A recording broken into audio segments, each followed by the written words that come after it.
Welcome to the final video clip in this programme, Becoming More Resilient, called Enjoying Work.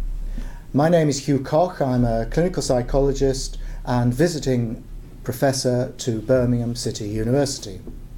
We spend a significant amount of our time during a week working in some shape or form, whether it's voluntary, whether it's paid, whether it's childcare, or whether it is looking after the family at home.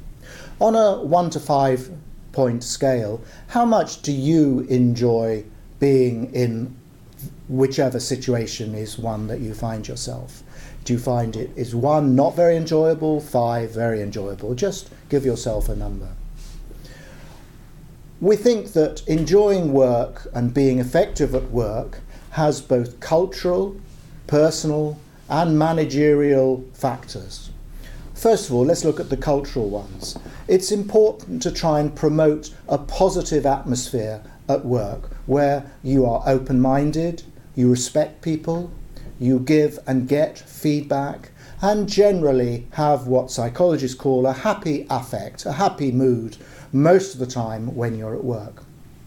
That you're supportive to each other and you have a sense of purpose and you recognise your own strengths and other people's, and at the same time are efficient, and as we said in one of the previous video clips, have a tidy work space, if not work desk. On a personal level, it's important to have an attitude which involves getting things done, or what some senior managers call a bias for action, where you close the loop on things that you're getting done. Complete and check your own jobs, don't expect other people to check your own work, and spread positivity and kindness to yourself and your colleagues that you work with. If you're in some form of managerial or supervisory position, try and model these positive, respectful behaviours, show appreciation to people that you work with, and celebrate your own and their successes.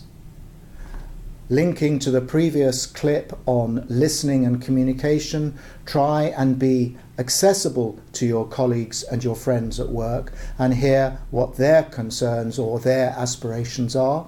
Have clear goals and foster collaboration between yourself and other people.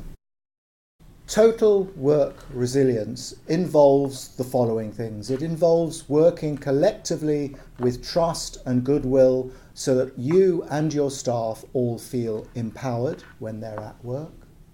It involves understanding that we have all different types of customers who we give or should give an excellent service so they feel good about what we're doing in their direction.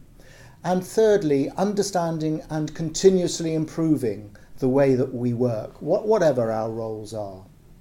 So there is this interaction between staff empowerment, customer responsiveness, and what's called process improvement.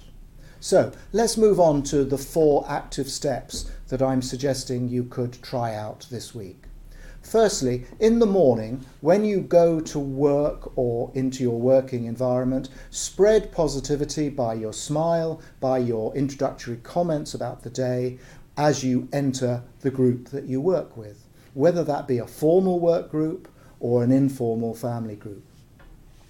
Answer the next phone call or write the next text with a smile on your face. This will encourage you to use positive words and phrases. Maintain a clear working environment, that may mean a clear desk, and have a task list on a piece of paper which identifies the things that need to be done that can be checked off once they've been done. And practice and talk about having a bias for action, where you get things done and where you close the loop to complete jobs. Well done. We've got to the end of the video clip. I hope you found it interesting and helpful. And we've reached the end of the programme, Becoming More Resilient. We've tried to clarify what resilience is and what it isn't, and identify 24 active steps for you to practice. These have been across 6 main areas, just to remind you. Thinking and positivity, relaxing and managing our emotions, being organised, enhancing our communication, showing gratitude and compassion, and enjoying our workplace. Some of the tips are easier than others, but overall, I hope that you feel more motivated and what's called intentional, that you have ideas and behaviours and skills that you can actually put into practice. Please tell your friends and your colleagues and your relatives a little bit about this programme. They might also be interested. Becoming more resilient involves about 4 different levels of activity. First of all, understanding and having the information. Secondly, feeling that if someone reminded you to, for instance, be relaxed when you have a cup of coffee, you could do it, but you need a reminder to do it.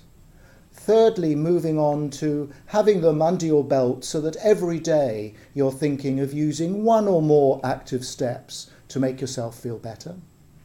And lastly, when things are really working well, you have a high confidence in yourself and your ability to put the active steps into practice across your everyday life. The positive changes you can expect to experience by putting these active steps into practice are as follows.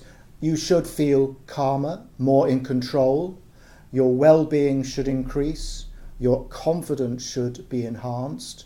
You should feel more enthusiastic and have a balanced lifestyle.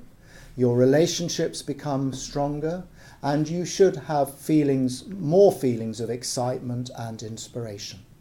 Well done. Good luck with having a go at this programme during your everyday activity. And please do, when you have a moment, let me know how it's gone and which particular steps you found most useful. My email is on your screen now, and I look forward to maybe hearing from you. Thank you very much and good luck.